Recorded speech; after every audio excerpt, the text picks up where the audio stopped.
இருக்கும் ஆடு மிஷினை தான் வெட்டி போட முடியும். ஓகேங்களா?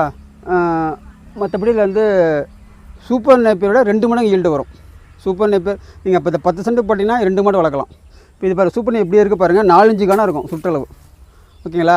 ஆனால் இது வந்து பாருங்கள், இது சூப்பர் நேப்பியர் எவ்வளோ மெலிசாக இருக்கு பாருங்கள், 2 இன்ச்சு தான் கணம் இருக்கும்.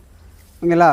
2 கரணை சேர்ந்தது தான். ஓகேங்களா? 2 தண்டு சேர்ந்தது தான். 2 தண்டு இல்லை, 3 தண்டு வச்சா தான், 3 குச்சி வச்சா தான் ஒரு ஜன்கோ நேப்பியருக்கு ஈக்குவல். எடுத்துகிட்டு ஒரு கரணம் இது 3 தூர் சேர்ந்தது தான் ஒரு ஜன்கோ நேப்பியர் ஈக்குவல். ஓகேங்களா? அப்போ என்னது, உங்களுக்கு வந்து இடம் கம்மியாக இருக்குது, நிறைய தீவனம் கிடைக்கணும் அப்படின்னா அந்த ஜன்கோ நேப்பியர் நீங்கள் செலக்ட் பண்ணிக்கலாம். எவ்வளோ ஹைட்டு வந்தாலும் சரி, உள்ளுக்கு வந்து சதை அப்படியே கரும்பு மாதிரியே இருக்கும். கரும்பு மாதிரியே இருக்கும் பாருங்கள். ஒன்று வெட்டலாம்ப்பா.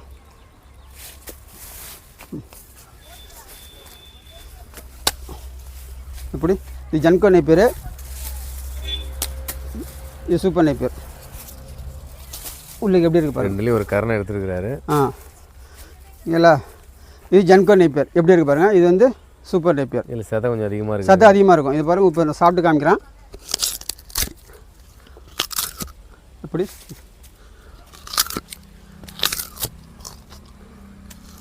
நேயர்களுக்கு இவ்வளோ ரிஸ்க் எடுத்து காமிக்கிறாரு பாருங்கள். இல்லை, உள்ளுக்கு எப்படி இருக்குன்னு பார்க்கணும். பாருங்கள் எப்படி இருக்கு பாருங்கள். உள்ளுக்கு இருக்கும். இந்த கத்தி கொண்டா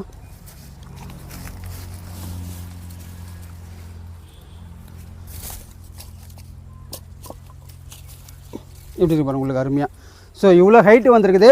உள்ளுக்கு வந்து கரும்போட பெருசாகவே இருக்கும், சதை இருக்கும். நல்லா மிஷினில் வெட்டி போட்டால் அப்படியே இருந்து மாடு போலாம் சாப்பிட்ரும். நிறைய இனிப்பு சுற்று சைலேஜ் பண்ணுறதுக்கு ரொம்ப பெஸ்ட் இது. இது பாருங்கள், இது சூப்பர் நேப்பியர். இல்லை, சூப்பர் நேப்பியர் உள்ளுக்கு குறிக்கிறான் பாருங்கள். உள்ளுக்கு ஒன்றும் இல்லை, கொஞ்சமாக தான் இருக்கும். வரும் சதை கம்மியாக இருக்குது. சதை கம்மியாக இருக்குது. ஆனால் அதே பாருங்கள், ஜன்கோ நேப்பியர் எப்படி இருக்குது உள்ளுக்கு உங்களுக்கு. ஓகே. ஆனால் ரெண்டுமே பயிரிடும் காலங்கள் முதல் எல்லாமே சேம் தான். எல்லாமே சேம் தானே. ஆமாம், முதல் கட்டிங் ரெண்டுக்குமே ஒன்று தான். ஃபஸ்ட்டு கட்டிங் வந்து 90 நாள் ஆயிரும். அதுக்கப்புறம் நீங்கள் 45 நாள் 50 நாளாக இருக்கலாம். அது சைடில் தூர் வெடிக்கிறது, தூர் அடிக்கிறதுலாம் வந்துடும். எல்லாமே 15 தூருக்கு மேலே வருது. ரெண்டுமே ஒன்று தான். ரெண்டுமே ஒன்று, எல்லாமே கிட்டத்தட்ட ஒன்று தான். இது நல்லா பெருசாக வரும், ஹைட்டு வருது. எவ்வளோ ஹைட்டு வந்தாலும் நல்லா ஆடுபடுகள் கழிக்காது. இதில் வந்து உள்ளுக்கு ஒன்றுமே இருக்காது.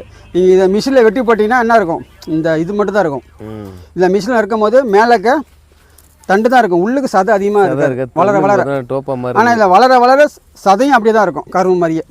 சரி, கரும்பே நினச்சிங்களேன், இது வந்து கரும்பே தான். கரும்பை விட இன்னும் பெருசாக உள்ளுக்கு சதை அதிகமாக இருக்கும்.